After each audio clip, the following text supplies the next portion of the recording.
Okay, so our first step I went ahead and did, which was to run that very first stitch, which was just an outline stitching of all of our placement stitching. And this zigzag stitch that it did here is going to be where you are going to place your zipper. And you just want it to cover up the stitching lines. And I usually spray 505 spray there, or you could just pin outside the lines here. But I'm going to go ahead and spray this down, and I'm going to go ahead and tack down the zipper.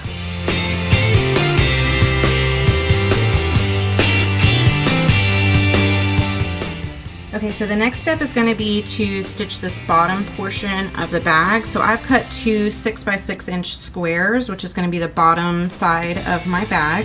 This is going to be the front. Now on the back side of your hoop, you're going to flip your hoop over.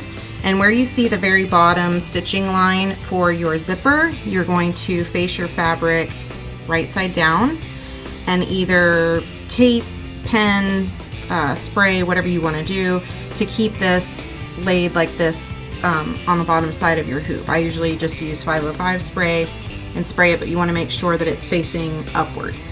Okay, and then on the front side, you're going to do the exact same thing. Take your fabric, right side, line it up with that bottom part of your zipper, and then you're going to put it up underneath the machine, and we're going to do a bean stitch along here. Before you start stitching that bean stitch, just make sure that this is lined up. It doesn't have to be perfect, but it does need to be lined up with that bottom part of the zipper here.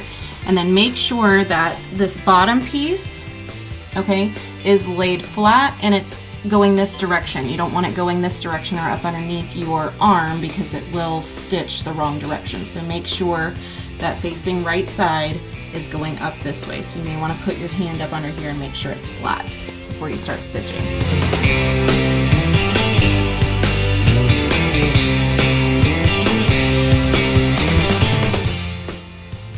Alright, so after that bean stitch, you can pop your hoop off. Make sure that it did grab both sides before you move on. If this folded over or didn't catch it right, you can always stitch rip here and run that stitch again, but you can't do it really much beyond this. So now we're going to take our panels and flip them this direction so that they're the correct way. Flip them down. Okay, and then pin on the outside here so it catches both sides of the fabric so that it lays as flat as it can. And then our next step is going to be the exact same thing but on the top portion of the bag. Okay, so for doing the top, you're going to line it up on the back side again of the hoop to the very top part of your zipper, right side down, so it's now right side to right side. I've sprayed this down on this side, and then flip it over, and you're going to do the exact same thing here. You're going to line this up with the very top part here of the zipper where it's right side to right side at this point, okay? And then we're going to run that bean stitch just as we did before.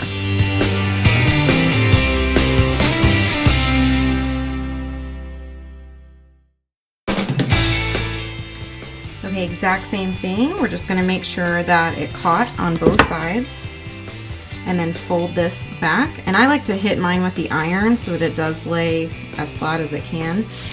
So I go through here and just hit the iron right here on the crease. So I'm going to do that and I'll be right back. Okay, so this is the 5x7 bag. So before you go on to adding the elastics, you're going to cut out your pocket panel. This one is 12. I did a 12" by 6" across and then folded in half in iron. And then I did my stitching in black so I can see through here. So you do want to do a color you can see through your bag, or at least you can pull it over here and kind of see where to line it up. And then you line this up with the top portion of that line. And then we just want to pin this along where our other pins are. And then we're going to move forward with the step of adding the elastic. Okay, so I went ahead and pinned the pocket in place just on either side. You don't want to have a pin here at the bottom or directly here at the top or over here in between the gap of the pocket and the zipper, because we're going to do stitching there for our elastic. So make sure you don't have pins there. And then if you don't want to add a pocket, you can leave that part out, and then it doesn't have a pocket. And then at the bottom here, you're going to want to make sure that your fabric is facing the correct direction. okay, that it's not going to get stuck up under the stitch arm. And then we're going to go ahead and run the placement stitching for the elastic.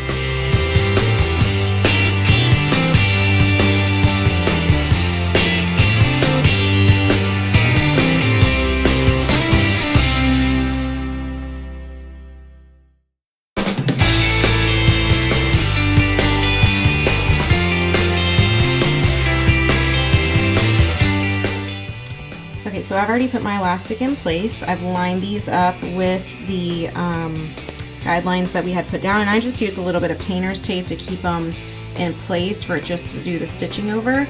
So this piece of elastic is just going to be one piece on the 5x7. If you're doing the bigger hoop, the 6x10, it's going to have two pieces. So it's the exact same steps. You would just have two pieces versus the one piece. This one, what I did is I took my book that I'm going to put it on, which is a planner, and I added 1 to 2 inches. On the 6x10, I wouldn't add any length. I would just measure the back side of the book and use that length. Otherwise, you're going to have too much sag in the elastic. On this piece here, on either bag, it's a 2-inch piece cut and then looped in half. And then stuck here, and this is going to actually fold this direction when we're done, and this is to hold a pin. So you don't want it to be any bigger than 2 inches or it's not going to hold that pin. So let's stick this under the machine and run the stitching.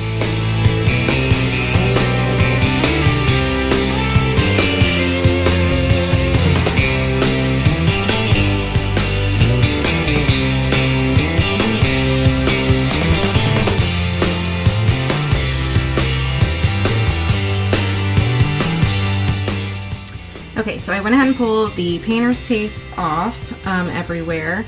I'm just kind of bunching this up in the center so that it doesn't get stitched, and you're going to move your zipper pull to, I just moved it right to the elastic so it's kind of in the middle of the bag. That way once it zips around, it doesn't take your zipper pull out of the bag. Also to mention this, your elastic, whatever side is the good side or the side that you want to be seen at the end of the bag, which will be on the back side of the bag, needs to face down.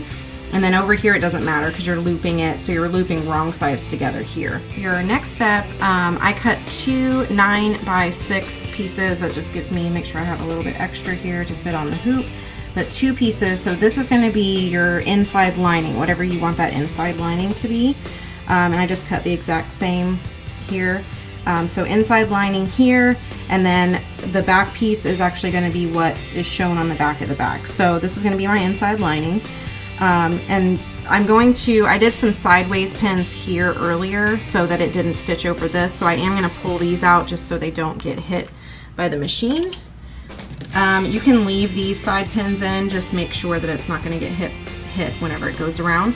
Lay your inside lining piece right side to right side, and with this little bit of elastic in here, you're kind of going to have a little bulge. So as it's stitching around, you're going to want to make sure that it's, you know, as flat as it can be as it's going around the fabric.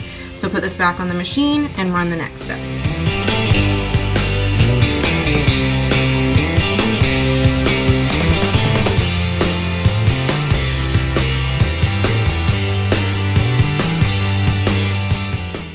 Okay, so now to the last step. I went ahead and I removed my side pins because at this point it's all stitched down. You're going to flip your hoop over, take your last piece of fabric, and this is what's going to be on the back side of the bag, and face it down just as we did before, but on the back side of the hoop.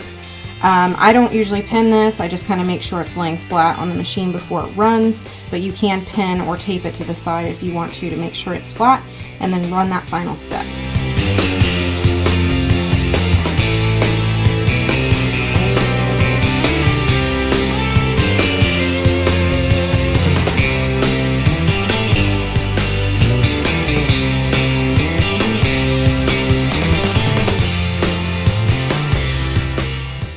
Alrighty, so now the machine part's done. It has stitched out the front, it has stitched out the back, and you'll notice on the back side it's left about a 2-inch gap here. That's where we're going to turn our bag inside out. So please note that I did move the tab to the bottom of the bag for ease of turning and stitching up at the end. All steps are exactly the same. The way I'm going to cut this bag is from this direction, and I've left you a notch here. So you're actually going to follow all the way around the outside of the bag and follow the direction of this notch as well, which will tuck inside the bag in a little bit. So go ahead and cut that out. All the way around my bag, I've left my notch here, and I've just cut around. And now you'll find that there is a hole opening here that's not stitched down, and you want to turn your bag inside out. I went ahead and turned the bag inside out, and then where those tabs were, I tucked them in, and then I did a straight line stitch across the top here, and you'll want to go all the way across. You can also use fabric adhesive like the glue or the tape, but if you're going to stitch it all the way across. That way it's an even line whenever you have the bag flipped the other direction. Now what we're going to do is stitch rip this piece of stabilizer off and unzip our zipper all the way.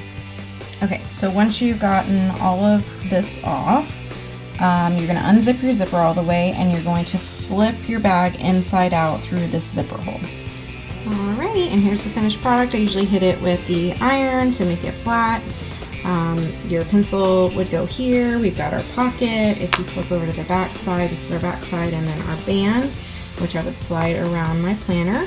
Now this is the 5x7, and then the 6x10 obviously would be bigger, and it has 2 places for 2 elastic bands, but that's really the only difference. So stick that on your binder, and you're ready to go.